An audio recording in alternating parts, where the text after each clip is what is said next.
سلام. تو این ارائه قصد داریم که درایو هارد دیسک و SSD رو با هم مقایسه کنیم و اینکه چه تفاوت‌هایی دارن و تا حدی نحوه عملکردشون رو بررسی کنیم. خب HDD یا همون هارد دیسک درایو از همون که از اسمش های دیسک داره، یه دیسک دایره‌ای داره و به صورت مکانیکی کار میکنه و SSD یا سالید استیت درایو و بخش مکانیکی نداره و اسمش هم به همین خاطر گذاشته شده سالید استیت یا حالت جامد و همه چیز الکترونیکیه و بخشی که متحرک باشه نداره. خب اول بریم سراغ HDD یا هارد دیسک که از همون اول که کامپیوترها بودن این هارد دیسک هم بوده و IBM سال 1956 در واقع معرفیش کرده و خب به این صورت کار میکنه که این دیسک حالا این مدل چند تا دیسک داره، این دیسک میچرخه و خب هد از روی اون دیسک اطلاعات رو میخونه. یعنی داخلی هارد دیسک هست که مشاهده میکنیم، یه ویدیویی که با هم دیگه پخشش میکنیم و سرعت چرخش هارد دیسک ها به طور میانگین حدود 7200 RPM 7200 دور بر دقیقه که میشه حدود 120 دور در ثانیه.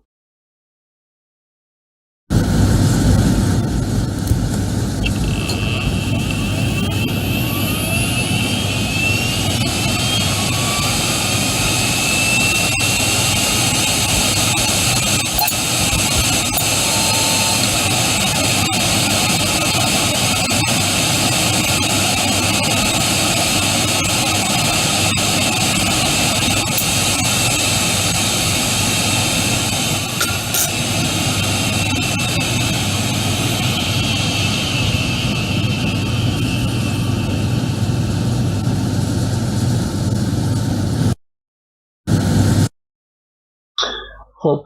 این دیسکی که ما دیدیم به یه سری بخش‌های ریزتری تقسیم میشه که بهش میگن سکتور و داخل هر سکتور حالا اطلاعات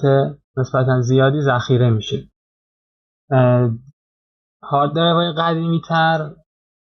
که ترک هایی که نزدیک به مرکزن یا دور از مرکزن همه به تعداد مساوی سکتور تقسیم میشدن، ولی هارد درایوهای مدرن تر یا جدیدتر این تقسیم بندی توی ترک های مختلف متفاوته. ترک هایی که نزدیک ترن مثلا اینجا 1 2 3 4 5 9 تا ترک سکتور داره و ترکی که دورتره 16 تا سکتور داره. اینجوری کردن که از اون فضا استفاده بهینه تری بشه و خب داخل هر کدوم از این سکتورها اطلاعات ذخیره میشه و خب یه بخشایی برای مدیریت داده ها توی هر کدوم از این سکتورها قرار داره.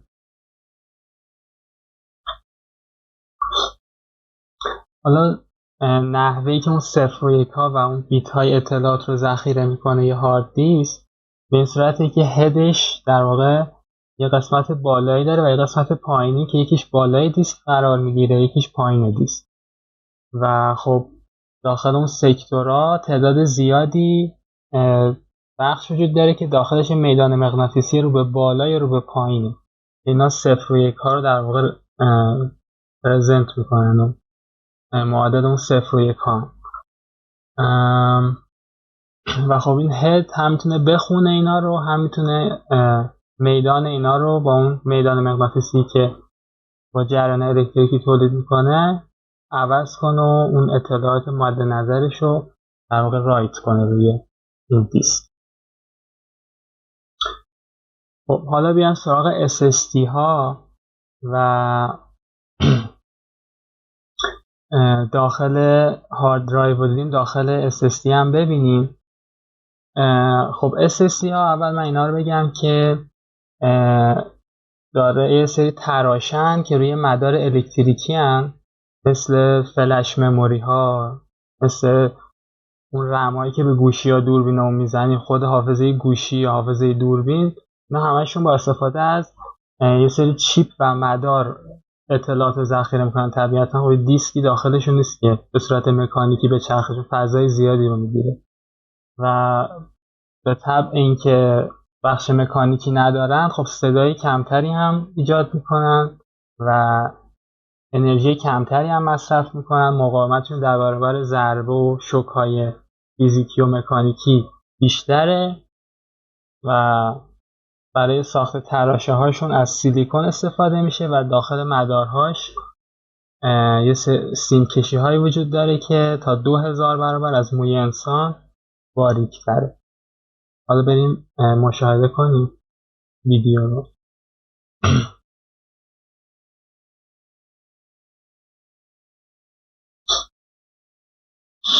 یه SSD کینگستون هست که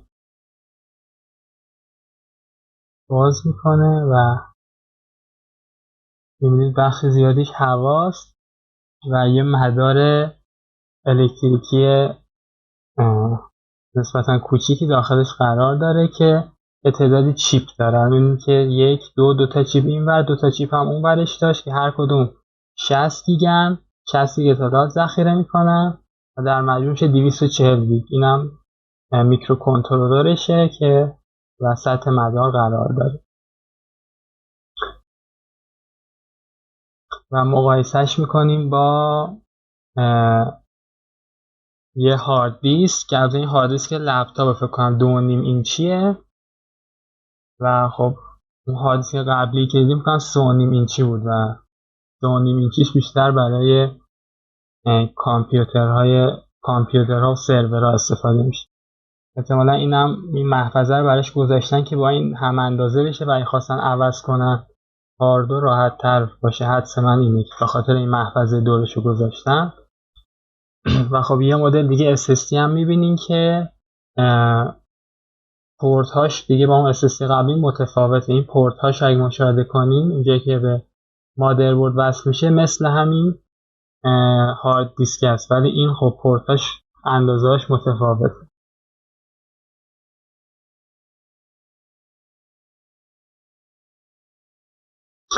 خب حالا دیدیم که چند تا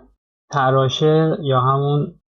چیپ داشت اون مدار الکتریکی اون هارد در واقع اون SSD مون و خب هر کدوم از اون چیپ ها رو اگه بیایم بازش کنیم یه سری صفحه داره. می‌بینید اینجا 8 تا صفحه هست و هر کدوم از این صفحه ها باز 2 تا لی‌اوت داره که اگر این لی‌اوت ها رو باز کنیم می‌بینیم به یه سری در واقع بخش‌های کوچیک‌تر، واحدهای کوچیک‌تری تقسیم شده که تو هر کدوم از این واحدها 3 بیت اطلاعات ذخیره میشه. حالا بسته به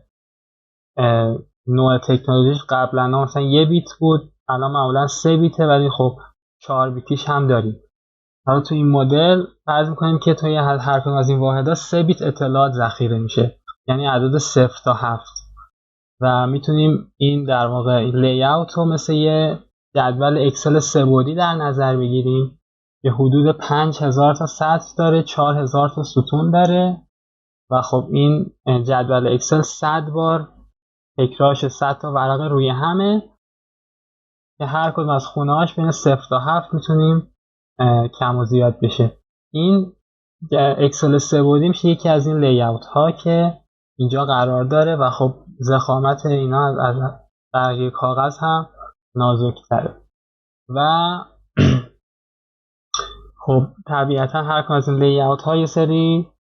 کنترلر هم داره برای دسترسی به اون واحد مورد نظر که بتونن اون بخش رو در واقع رید و رایت کنن.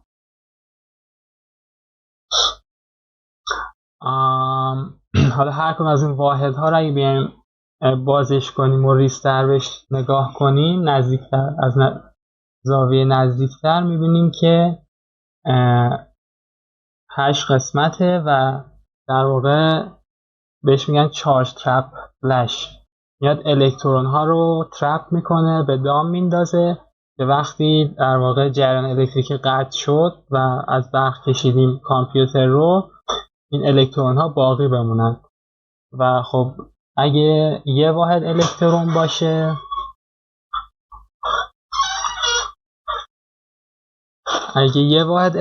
باشه خب کمترین میزانه و یک رو رپرزنت میکنه و اگه توی بالاترین حالت خودش باشه 000 و حالتهای دیگه هم مشاهده میکنیم دیگه. حالا این مدل 3 بیت اطلاعات رو میتونه ذخیره کنه و خب با واحدهای دیگه رشته‌هایی رو تشکیل میدن که میتونه اطلاعات رو ذخیره کنه. یک مدل دیگه هم که هارد داریم Solid State Hybrid Drive های همون SSHD ها هستن که ترکیب SSD و HDD هن. همونجوری که مشاهده میکنیم هم در واقع بخش مکانیکی دارن و هم بخش الکترونیکی که در واقع اینا مدیریت میشه که اطلاعاتی که بیشتر استفاده میشه با بخش SSDش باشه، بخش الکترونیکی باشه، و اطلاعاتی که کمتر استفاده میشه با اون بخش HDD هندل بشه. خب تا اونجایی که من دیدم خیلی پرطرفدار نیستن و بیشتر به سمت SSD میرن توی لپتاپ ها و کامپیوتر. و در آخر هم اینکه بهتره همیشه از اطلاعاتمون بکاپ داشته باشیم، چون که علیرغم نوع درایوی که داریم ممکنه که خب به مشکل بخوره اون درایو و اطلاعاتمون از دست بره.